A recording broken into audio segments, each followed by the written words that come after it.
Good morning. আমাদের দিনরাত্রির নতুন আরেকটি ব্লগে আপনাদেরকে স্বাগত। আশা করি সকলে ভালোই আছেন। চৈত্র মাস প্রায় শেষ হতে চলল, সামনেই পয়লা বৈশাখ। আশা করি আপনাদের পয়লা বৈশাখের কেনাকাটা হয়ে গেছে। আমি নিজের জন্য এবছরে কিছু কিনিনি সেরকম, কিন্তু ঘর সাজানোর জন্য কিছু জিনিসপত্র অর্ডার করেছি। এক এক করে সেগুলো আসছে। আর আজকে না আপনাদেরকে নিয়ে কৃষ্ণনগর যাব। ফেব্রুয়ারি মাসে আপনাদের নিশ্চয়ই মনে আছে আমি বালা বানাতে দিয়েছিলাম, সেটা এখনও ডেলিভারি পাইনি। আজকে ডেলিভারি নিতে যাব, ওনারা ফোন করেছিলেন। আর তার সাথে আপনাদেরকে একটা খুব সুন্দর চটজলদি রেসিপি শেয়ার করব। আপনারা ভিডিওর সাথে থাকুন, সবটা দেখতে পাবেন। চলুন আগে তো দিনটাকে ভালোই ভালোই শুরু করি।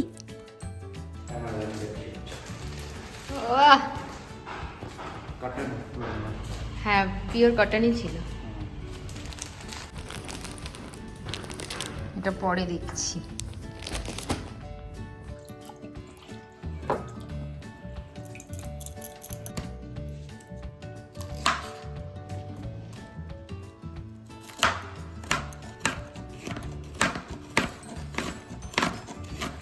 আপনারা জানেন আমি মায়ের বাড়িতে রয়েছি, কিন্তু কখনো কখনো নিজের বাড়িতে আসি। রান্না করতে আমার খুব ভালো লাগে, এক প্রকার বলতে পারেন কুকিং থেরাপি। আমার মন ভালো হয়ে যায়। আজকের জন্য বরাদ্দ উচ্ছে ভাজা, পটলের একটা তরকারি, আর তার সাথে সজনে ডাঁটা, আলু আর উচ্ছে দিয়ে আর একটা তরকারি, আর ডাল রয়েছে আগের দিনে। সব দিয়ে হয়ে যাবে। ছুরি দিয়ে সবজি কাটি কিভাবে, সেই নিয়ে আমার মা, আমার শাশুড়ি মায়ের অনেক প্রশ্ন। আসলে ছুরি দিয়ে কাজ করাটা কিন্তু এক প্রকারের আমার মনে হয় বটির থেকে অনেক সহজ। যদি আমরা চপার বোর্ডের সামনে ছুরির মাথাটাকে একটুখানি সাপোর্ট নিয়ে তারপরে ছুরি দিয়ে কাজ করি, তাহলে খুব তাড়াতাড়ি চপিং করা যায়। আমি দেখেছি ঝালমুড়ির দোকানে ওনারা কি সুন্দর লঙ্কা, পেঁয়াজ সমস্ত কিছু ভীষণ তাড়াতাড়ি একদম চপিং করে ফেলেন। ওনাদেরকে দেখতাম যখন আমি কলেজ যেতাম বা ইউনিভার্সিটি লাইফ, তখন থেকে মনে হতো আমারও যখন একটা নিজের রান্নাঘর হবে আমিও এইভাবে ছুরি দিয়ে সবজিপাতি কাটবো। যাই হোক, আপনাদের সাথে গল্প করতে করতে উচ্ছে কেটে আমি ভাজা বসিয়ে দিয়েছি। আর উচ্ছে ভাজায় আমি প্রচুর তেল দিই না, আস্তে আস্তে হবে, অল্প তেলে ঢেকে ঢেকে ভাজা করব, হয়ে যাবে তাতেই। আর এই কাস্ট আয়রনের ফ্রাইং প্যানটা নিয়ে না খুব সুবিধা হয়েছে। অল্প তেলে খুব সুন্দর রান্না হয়ে যায়, আর সবজিপাতি পুড়েও যায় না, ধরেও না নিচে। যাই হোক, পটলের জন্য এখন আমি মশলা বানাবো। তার জন্য আমার দু ধরনের পেস্ট দরকার, একটা কাজু বাদাম আর টক দইয়ের পেস্ট, আর একটা সর্ষে পোস্ত তিলের পেস্ট। আর প্রায় 10-12টা মতন কাজু বাদাম আমি জলে ভিজিয়ে রেখেছি। এই রেসিপিটার একটা শর্ট ভিডিও আমি আপলোড করে দিয়েছি আমার চ্যানেলে, আপনারা চাইলে সেখান থেকে দেখে নিতেই পারেন। কিন্তু অনেকের মেসেজ এসেছে যে দিদি রেসিপিটা একবার মুখে বলে দিও, তাই আরও এখানে শেয়ার করে দেওয়া। এখন তো পটল উঠছে সবে বাজারে, পটলগুলো বেশ কচি, তাই একটু একটু খোসা রেখে ভালো করে ছাড়িয়ে নিয়ে তারপরে আপনাকে মাঝখান দিয়ে হালকা করে চিড়ে নিতে হবে। তারপরে ওই 1 টেবিল চামচ সর্ষের তেল গরম করে সেখানে পটলগুলোকে আমি 70-75% ভেজে নেব। কাজু বাদাম আর টক দই পেস্ট করার পরে এখানে সর্ষে পোস্ত আর সাদা তিল শুকনো একটু গুঁড়িয়ে নিচ্ছি, তারপরে জল দিয়ে আর একটু পেস্ট করব। এই দেখুন সমস্ত পেস্ট একবারে আমি দিয়ে দিয়েছি পটলের মধ্যে। আর তার মধ্যে দিয়েছি একটু কাশ্মীরি লঙ্কার গুঁড়ো, সামান্য পরিমাণে লবণ, আর সামান্য একটু চিনিও দিয়েছি। আর দিয়েছি 4-5টা কাঁচা লঙ্কা। পটল ভাজাতে যেহেতু লবণ হলুদ দিয়েছিলাম, তাই এখানে লবণটা একটু মেপেই দিতে হবে, আর হলুদ পড়বে না আলাদা করে গ্রেভিতে। কড়াইতে অল্প একটু জল নিয়ে সেখানে একটা টিফিন বক্সের মুখ স্ট্যান্ড হিসেবে আমরা ব্যবহার করব, তার উপরে এই টিফিন বক্সটা আমি দিয়ে দিয়েছিলাম। দিয়ে ওই 5-7 মিনিট মতন মিডিয়াম টু লো আঁচে আমি ভাপিয়ে নিয়েছি। সেখানে হার্ডলি আপনারা 10 মিনিট ভাপাতে পারেন। আর দেখুন কি সুন্দর হয়ে গেছে, দারুণ একটা গন্ধ বেরিয়েছে। আর আমার মায়ের কাছ থেকে এই রেসিপিটা আমি শিখেছিলাম। মা কিন্তু এর মধ্যে কাজু বাদামের সাথে সাথে কিশমিশটাও দেন। এটা ভাত দিয়ে ভীষণ ভালো লাগে। আপনাদের মনে হতে পারে যে লুচি পরোটার সাথে বেশি ভালো যাবে, আপনারা ভাত দিয়ে খেয়ে দেখবেন, অপূর্ব লাগে খেতে। আর বাবু আর মামনির তো খাওয়া হয়ে গেছে, উত্তম অপেক্ষা করছে এখানে বসে। আমি খাবার দিয়ে দিলাম, চলুন এবার খেয়ে নিই।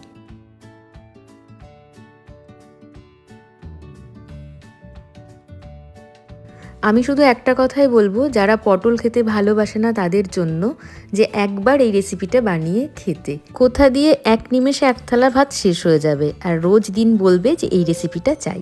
উত্তম সবজি খেতে যে ভীষণ ভালোবাসে তেমন নয়, তবে এই পটলের ভাপা খেয়ে ও তো মুগ্ধ।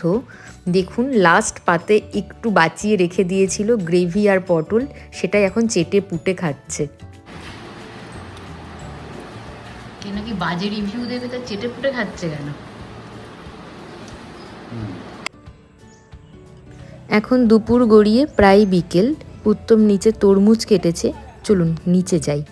দুপুর বেলায় বাঙালির পেটে ভাত পড়লেই একটু ঘুম পায়, কিন্তু এখন আর শোবো না, শুলেই দেরি হয়ে যাবে। সন্ধ্যাবাতি দিয়ে বেরোবো কৃষ্ণনগর। আপনাদেরকে তো ভ্লগের শুরুতেই বলেছিলাম। তৈরি হয়ে গেছি, চলুন যাই জিনিসটা নিয়ে আসি। চলো।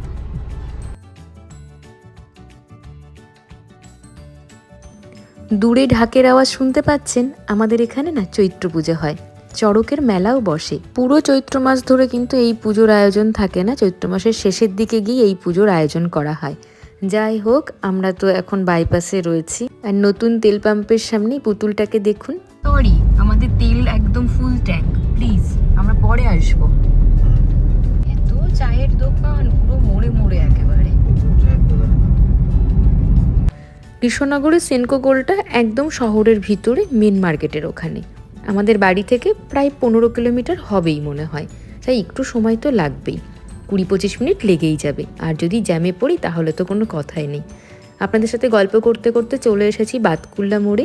এই বাতকুল্লা মোড় থেকে আমরা যাব এবার ডান দিকে, এটাই হলো NH12। এটা সাবধান, চলো চলো। দেখলেই কেমন একটা আমার ভয় করে। যে মোটর ভ্যানগুলো আছে এগুলোকে দেখলেই না কেমন ভয় করে, ওই জন্য উত্তমকে বলছি একটু সাবধানে চালাতে।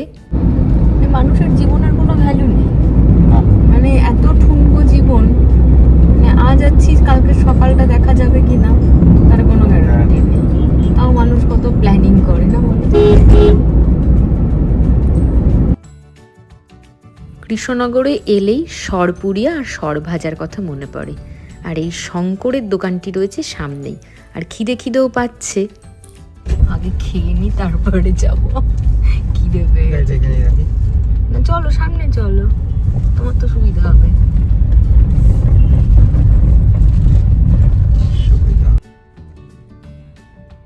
দেখুন কত রকমের মিষ্টি। চিনি আমি পছন্দ না করলেও ক্ষীরের মিষ্টি কিন্তু আমি ভীষণ ভালোবাসি। আর এখানে একদম টাটকা সরপুরিয়া আর সর ভাজা। এই দেখুন, এটা হলো সর ভাজা আর এটা হলো সরপুরিয়া। মানে এটা কৃষ্ণনগরের বিখ্যাত। এক এক জায়গার এক এক রকম মিষ্টি, তো আমাদের কৃষ্ণনগরের এই মিষ্টি কিন্তু বিখ্যাত। আমরা 2 পিস নেব বলেছি, ওজন জানি না, তাই উনি 2 পিস কেটে এবার ওজন করতে দিচ্ছেন।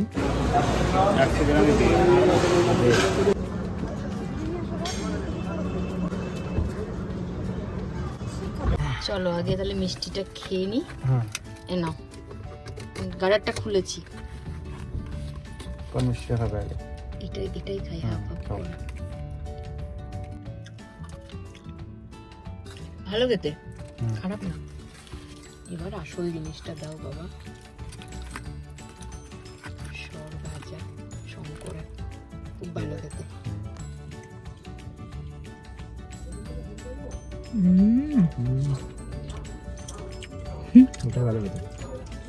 এটাও ভালো খেতে। আমি এর আগে খেয়েছি এটা সর ভাজা।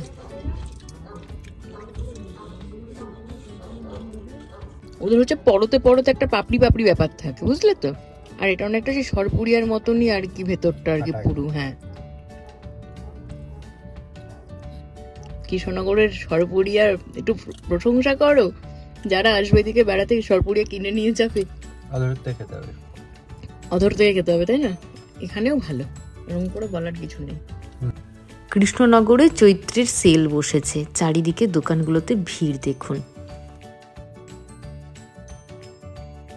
এই জায়গাটি হলো হাই স্ট্রিটের মোড়, এখানেই বড় বড় সব দোকান রয়েছে। আর এইখান থেকে বাঁদিকে যে রাস্তাটা চলে গেল, সেই রাস্তাটা দিয়ে সোজা কিছুটা এগিয়ে গেলেই একটি খুব ভালো মোমোর দোকান আছে, আর আছে আগমনী বাসন্তী। আমরা এখন ওদিকে যাব না, কারণ পার্কিং পাবো না। আমরা চলে এসেছি সেনকোর সামনে। কিন্তু পার্কিং আমরা সেনকোর সামনে পাইনি, তাই একটু এগিয়ে এসে গাড়িটাকে আমাদের রাখতে হলো। চলুন এবার যাই। আমার তো আর তর সইছে না। মেয়েদের কাছে সোনা যে কি, শুধু সেটা মেয়েরাই উপলব্ধি করতে পারবে। সে ছোট হোক আর বড় হোক, সোনার গিফট মানে বিরাট ব্যাপার। চলুন দোতলায় যাই, এদের বালা সেকশনটা উপরে।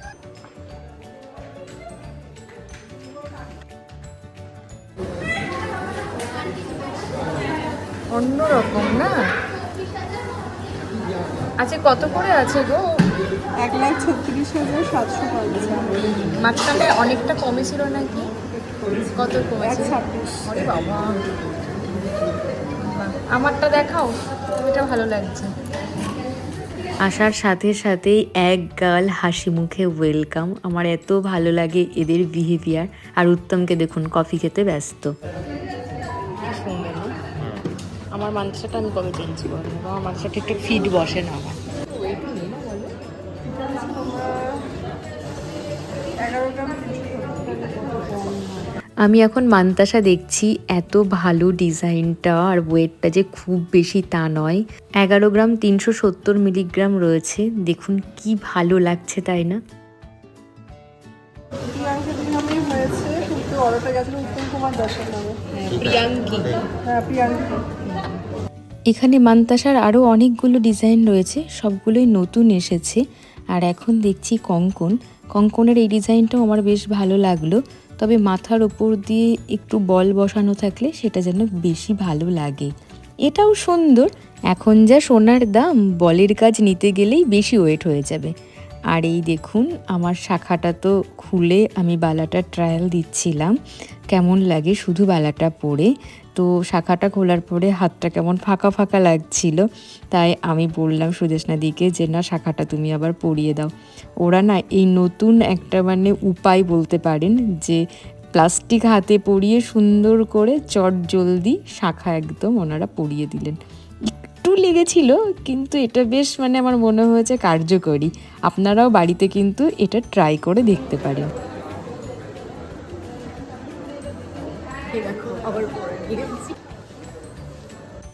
চেইনের ওপর এরকম ছোট্ট ছোট্ট চাং ঝোলানো গলার এই পিসগুলো কিন্তু ভীষণ ভালো লাগে দেখতে। এদিকে তাকাও। দাঁড়াও, টাসেল দিয়ে লাগিয়ে দেব। এই ডিজাইনগুলো আপনার ইন্ডিয়ান ওয়েস্টার্ন যে কোনো আউটফিটের সাথেই চলে যায়, তাই আমার ইচ্ছা আছে এই রকম একটা ডিজাইন নেবার। আর আমার অনেক দিনের ইচ্ছা আছে এরকম একটা মুক্ত দিয়ে একটা চোকার নেওয়ার। তো চোকারগুলোও দেখছিলাম, মানে চুপচাপ বসে থাকতে তো ভালো লাগছে না, অনেক ভিড়। উত্তম গেছে কাউন্টারে, আর একটা দিদি আমাকে দেখাচ্ছে। তো আমার সত্যি খুব ভালো লেগেছে। একটু আমার মিনেকারি কাজ পছন্দ, যদি এটাতে একটু মিনের টাচ থাকতো তাহলে আরও বেশি ভালো লাগতো। দেখুন ময়ূরের ডিজাইনটা কিন্তু বেশ সুন্দর। চোকারটার ওয়েট রয়েছে 9 গ্রাম 740। যাই হোক, অবশেষে আমাদের বিল রেডি হয়েছে। জিনিসটা এবার নিজের করে পাবো।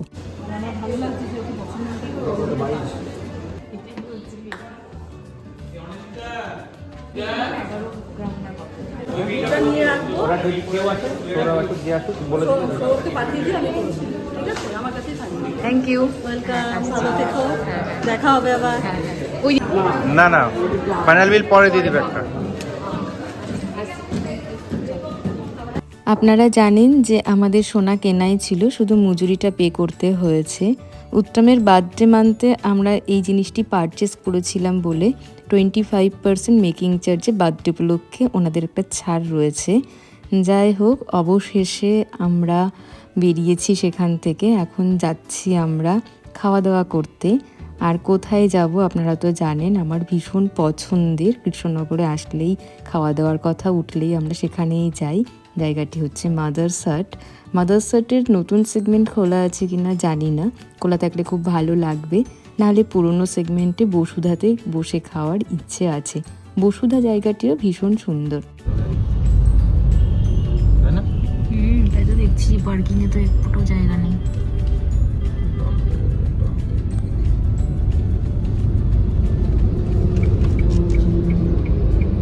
পাম্পে ফাঁকা আছে। সামনে তেলের দাম বেড়ে যাবে কি না আমরা তো জানি না, তাই উত্তম একটু আবার তেল ভরিয়ে নিচ্ছে। যতটুকু খরচ হয়েছে বলছে ফিল আপ করে রাখাই ভালো। একটু একটু করে সেই দেরি হয়ে গেছে, বেশ রাত হয়ে গেছে, তাই তেল পাম্পে খুব বেশি ভিড় নেই, তাই জন্যই আরও তেলটা ভরিয়ে নিল। আর এই পাম্পটি তো একেবারেই মাদারসাটের সাথেই, তাই সুবিধাই হলো। আর আমাদের গাড়িটা আমরা পাম্পেই রেখেছি। চলুন ভেতরে যাই। যখনই আসি তখনই ওয়েটিংয়ে দাঁড়াতে হয়। আজকে কপাল ভালো, তাই একটু ওয়েট করতে হলো না। দুজনের জন্য বসুধাতে একটি টেবিলই ফাঁকা রয়েছে, যেন আমাদের জন্যই ভগবান এটা রেখে দিয়েছেন, এরকমই মনে হলো। চলুন তাড়াতাড়ি খাবারটা অর্ডার করি আর ঝটপট খেয়ে নিই, বেশ রাত হয়ে গেছে। যে মেনুটা স্ক্যান করে দেখতে হবে। এটা পার্সেল হবে কোনটা ডাল ফ্রাই কোনটা হবে। খুব বেশি দেরি করতে হয়নি, 15 মিনিটের মধ্যেই আমাদের খাবার ওনারা দিয়ে দিয়েছেন। আমরা অর্ডার করেছিলাম ধনিয়া নান, ছানা পোড়া রুটি আর চানা মশলা। সাথে স্টার্টার নেওয়ার ইচ্ছে ছিল, কিন্তু যেগুলো আমাদের পছন্দ ছিল সেগুলো আনঅ্যাভেলেবেল ছিল। গ্যাসের একটা প্রবলেম তো চলছেই, তাই মেনুতেই বেশ কিছু ওনারা কাটছাট করেছেন। ভরে ভরে করে দিয়েছে। ছানা পোড়া রুটিটা খেতে আমার খুব ভালো লাগে, কুলচার থেকেও এটা বেশি ভালো লাগে।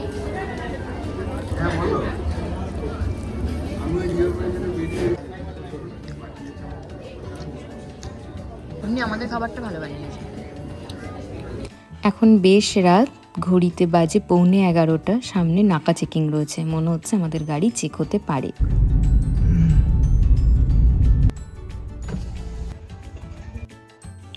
পৌঁছে গেছি বাড়ি। আমার বাচ্চাদের তো দেখে নিশ্চয়ই বুঝতে পারছেন। আপনাদেরকে বালার ডিজাইনটা দেখিয়েই দিই এবার। এই দেখুন, এই হলো আমার বালা। এটা হলো মুখের ডিজাইন, আর এই হলো পুরো বডিটা।